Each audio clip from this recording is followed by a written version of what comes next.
Hello everyone, I hope you're having a great day. So, I just wanted to talk today about the new Flesheater Courts that have finally been released. Well, not released, but they've been previewed pretty darn heavily, and we've pretty much got a pretty good look at what the new book is going to be composed of. Just want to say, right off the back here, really liking what what they're showing here, and not to pat myself on the back too much, but quite a bit of this stuff I almost called quite a bit a while ago. I think I even made a video about Flesheater Courts and how they could be fixed up. But anywho, I'm just really happy with the final showing. So I just want to talk a little bit about some of the new models and what I think about them, and just where I think they're going to be going with this in the future. Now, at long last, the Flesheater Courts have received their update. Only took them 2 whole editions for it, but hey, better late than never, right? So, I think everyone can agree this was a long overdue update. Like, I think they are legitimately the last book still using 2nd edition book, and honestly, it was not a moment too soon, because we're getting close to the end of 3rd, and they still hadn't gotten an update. So I'm glad they're finally getting it here. And the thing is, this has always been one of, if not the biggest complaint about Flesheater Courts in the past up to this point, is that even as the book it stands right now, there's very few actual units in the book. By that I mean like literal kits. Like, for example, one kit makes, the zombie dragon and the terrorgeist. One kit makes the flayers and the crypt horrors. One kit just has the ghouls, which also makes one of the courtiers. Like, there's only like 3 or 4 actual kits in the book that just have been expanded to fill up a proper battle tome.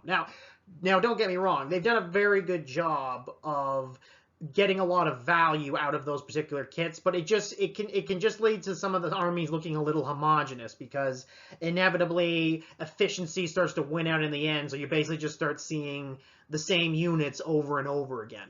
So I'm really glad they're finally getting an expanded range to see a little bit more variety on the tabletop. And as something I called like a year ago, again, not patting myself too much on the back, they're finally bringing back a Shorin. Now, this is a big deal, because one of the biggest things I personally didn't like about the Flesh Eaters is that, well, they didn't really have a central character to really anchor the faction. They were just like, too divided, too spread out, nothing really binding them to the greater narrative. Well, now they do. So let's get into some of the actual new models.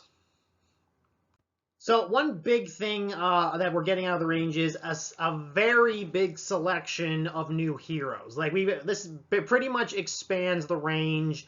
That they went from having probably one of the least amount of heroes to now honestly one of the bigger ones. Like, now, and do not forget, we're getting all this, and they're not actually, well, as far as we know, they're not actually losing any of the current ones that are in the book as well. So don't forget, you're getting all these guys, plus you still have your Abhorrent Archregent, you still get your Ghoul King, you still get your Crypt Ghast Courtier, you still get your Crypt Haunters, you still get your Crypt Infernals, you get all those guys, but you're also getting these guys as well. So some of these a couple of these guys were actually previewed earlier, but most of these just got previewed recently with the big reveal.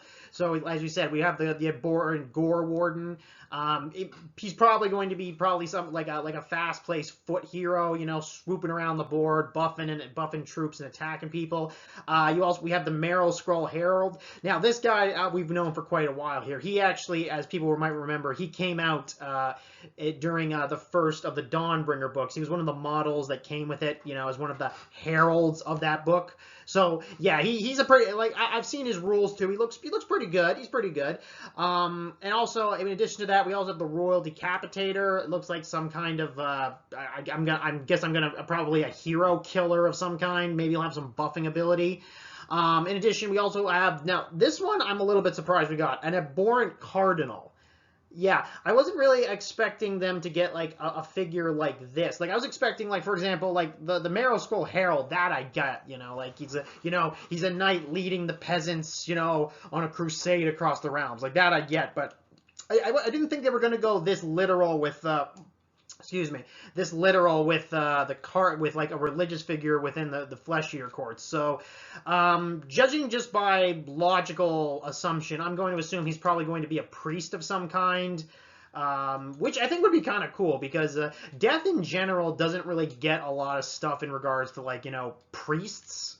Now, do I think he's actually going to be a literal priest? I don't know, but it would be kind of cool because you don't really see too many of those units in the Death faction for the most part. You could like it would be kind of cool to break tradition a bit.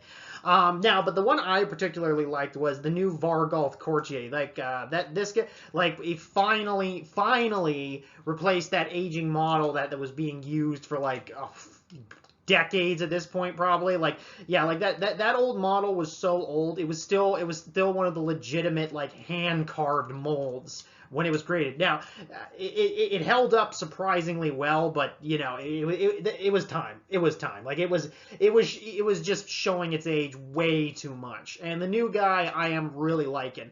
Kind of surprised they didn't give him wings. Like I always assumed the Vargolf would like keep its bat wings, but now he's kind of going for more of like a four-legged, almost werewolf kind of aesthetic, which is good too. Gives a much more primal view.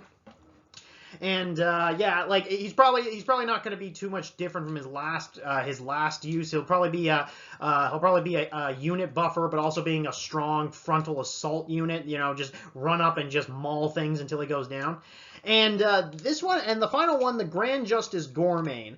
From the looks of it, he actually seems he might actually be a special character, as in like a named character.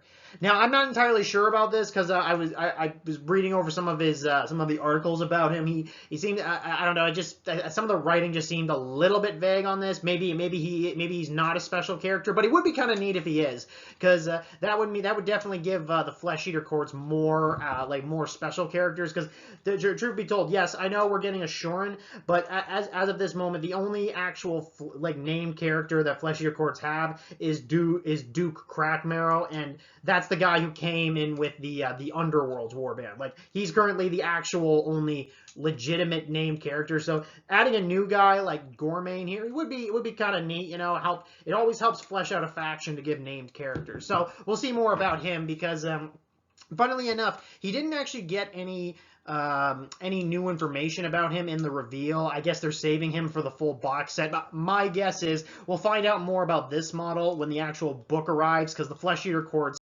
are going to be the next big Dawnbringer book. So he'll probably play a big role in that somehow. So they're probably just saving him for the finale. Now that we've gotten through all the heroes, which, by the way, I'm actually quite happy with. Flesheater Courts really are going to do good with this new variety of heroes. I can already see the list forming as we speak. But what I was really looking forward to was looking at the new units, specifically the new Crypt Guard and Moorheg Knights. Whatever. Anyway, these are some new units that were released. So basically, the Crypt Guard are being kind of billed as the elite of the ghouls. Like they're essentially like they were the ones who pleased their lords so well. They're given the best equipment that they can be given to them, which essentially just equates to a bunch of rusty weapons. But hey, they're still ghouls. They'll figure it out. And the Morbeg Knights, they appear to be they seem to be Crypt Guard or Ghoul Knights of some kind, and writing looks like bat-winged monsters as legitimate knights.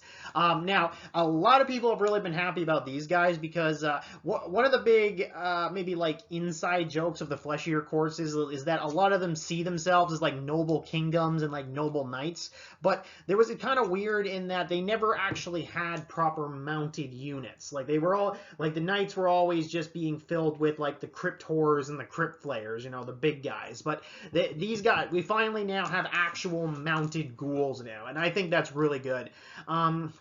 Obviously, these guys will also probably supplement the current units because remember, all the current units in the book are still currently there. So you still have your crypt ghouls, you still have your crypt flayers, you still have your crypt horrors, you got all those guys. But now that we have these guys to fill out the ranks a bit more, so my guess is there'll be probably ways to make these guys battle line in some ways. So case in point, we could have like all cavalry lists, like, and legit cavalry.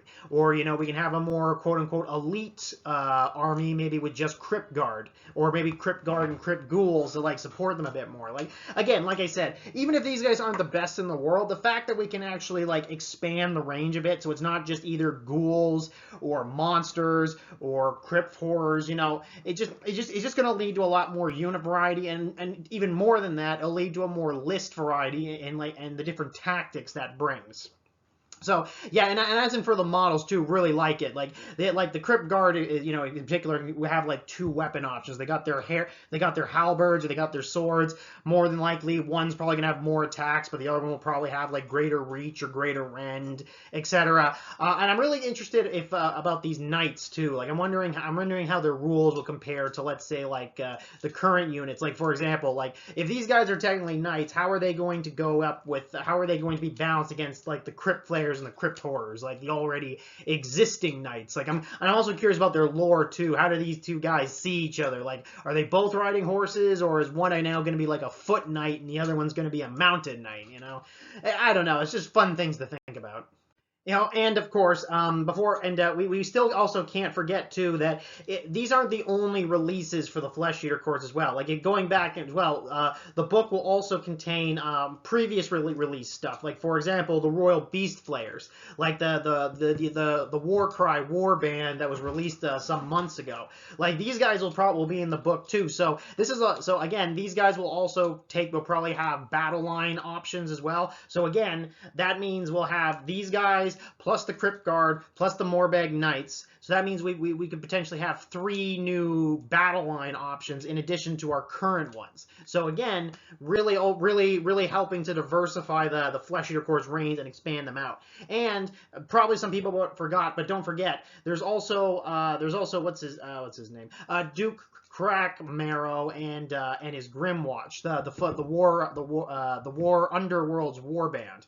So yeah, these guys again will, like, I don't know how many people have actually been using him yet, but again, he'll probably be in the new book too. And again, they're just another option to fill out the Flesheater Courts range. So that again, for the first time in a very long time, the Flesheater Courts are really feeling like a truly expanded upon range with its with different units and abilities. Now you could maybe even make an army completely of the new stuff. You don't even have to use the old stuff, but mixing them together. Now they like the Flesheater Courts more than ever feel like a range that doesn't actually feel like an afterthought. And I'm sorry, to me personally, I kind of feel that like GW wanted them to be their own faction, but they just didn't have enough units to properly express that. But you know, that has finally changed, especially with our final entry. And that entry being the man, the myth, the legend, the delusion, Ashorin. The Mortarch of Delusion, baby. Yeah, no, this I'm impressed with everything that was released for Flesheater Courts during that release. I felt then and I felt now, Flesheater Courts, even though they're not everyone's cup of tea, are some of the best sculpts they have ever made. They just have so much character, so much gothic horror to them that the character just explodes off the models, and none quite so much as this model that they have for Ashorin. Again, I called this a long time ago. I said, GW, you need to bring back Ashorin because you need to have him be the center piece, not just of the army, but also of the lore too. Because like I was saying before, without a centralized figure, the Flesheater Courts just feel too scattered. They feel too disjointed. There's not, like, they're just random armies, just like I said, just bumping into stuff narratively wise. They have no overall goal. What are the Flesheater Courts' overall goal? Like even the Gloomspite Gits have that. You know, they have they have like the Loon King. You know, they have Trug. You know, they have figures that they can mold around who push the narrative forward. Flesheater Courts didn't have anything of that. But now with Ashorin, now I don't know exactly what they're going to do with the Summer King when the new book for Dawnbringers comes in, but I really feel they're going to establish that, where exactly has he been all this time? What is he doing? Like, what do all the other Arch Regents and Ghoul Kings think of the Summer King, coming up in a big way again? And also, what also I'm a little bit confused too on this Mortarch of Delusion right here. Like one of the big driving forces of Ashurin in Age of Sigmar up to this point is that he's being actively hunted by Nagash. Like he has a bounty on his head because he's insane. Like he doesn't take orders. He just runs around on rampages. Like don't forget, up until the Age of Chaos, he was locked in a cage pretty much. Like until Sigmar accidentally freed him. So I'm kind of wondering, did like Nagash like forgive him and give him back the rank of Mortarch, or has it been like some people suggested? Is he just calling himself a Mortarch, but he doesn't actually have any real blessings of Nagash? Like he's just saying like, well, I used to be a Mortarch, so you can't take away what was given. So maybe he's just calling himself that, or is his enemies calling him that as kind of like a backhanded insult? Like I don't know. I'm interested to see what they're going with this. And I want to say though, he is surprisingly regal looking for a flesh eater. Like usually flesh eaters are covered in like rags and they look dirty and grungy, and I'm not saying that he particularly looks like radiant, but he does have a certain like actual look going for him for a flesh eater. Like he's relatively put together, like appearance wise. He's even got an intricate mace with him as well. So yeah, I'm kind of wondering, like, maybe is he somehow maybe more sane than some flesh eaters, or is he so insane that it kind of circles around to making him coherent? Like, is he so insane in his delusion that he comes off as less insane in real life, or is it something like that? I don't know. Again, there's a lot I'd like to know what's going on in this guy's head. And I think I've also seen a lot of people say he looks kind of like something out of like Dark Souls or maybe like Castlevania. And you know what? Yeah, I can definitely see it. Like, I'm not saying that the design doesn't match the setting. No, he definitely does. But I definitely see where they're coming from. Like, he kind of looks like something like, who would just come out of as like a final boss in like, I don't know, maybe like Castlevania or something. Which I'm all for. Like, I love that hyper gothic high fantasy look they got going for him. Yeah, no, this guy, I'm really looking forward to his roles because good or bad, he's going to easily serve as an amazing centerpiece model for this army, like Alarielle does for the Sylvaneth, or Nagash does for any of the Death factions, or Kragnos does for Destruction. Like he's just gonna be probably something that catches the eye, centers the army around, and probably rules wise will give a lot of nice buffs and being really good in combat as well. Like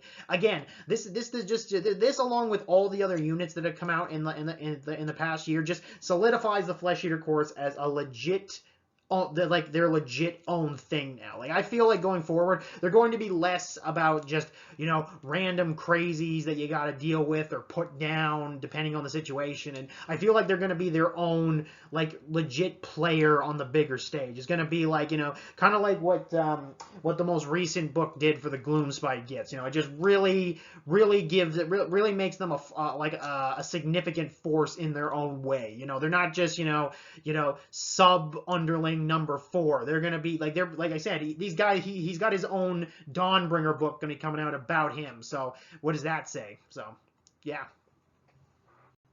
So in conclusion, really good job, GW, on the Flesheater Courts. Like as long as you don't absolutely butcher the rules and the battle tone for these guys, I think you got a real hit on your hands here. Like again, I know I've said it before, but I am always just impressed by just how much character and detail they can get into these models now. Like Age of Sigmar models are hands down some of the best GW has ever made, and arguably and easily among the best in the whole market. Like there's just so much characterization, and I really feel Flesheater Courts in general, their stonks are going to go up significantly following these 2 releases. I just hope they don't try to gouge players too much, because I know a lot of people really want to get these models, like the Mortarch especially. Again, I'm a little bit surprised there weren't more battle line units that were included here, but again, like I said, there have been previous releases before, like the Royal Beast Flayer. So it is what it is. But yeah, no, I'm really looking forward to the rules, and yeah, I hope you enjoy the new release as well, and hope you have a nice day.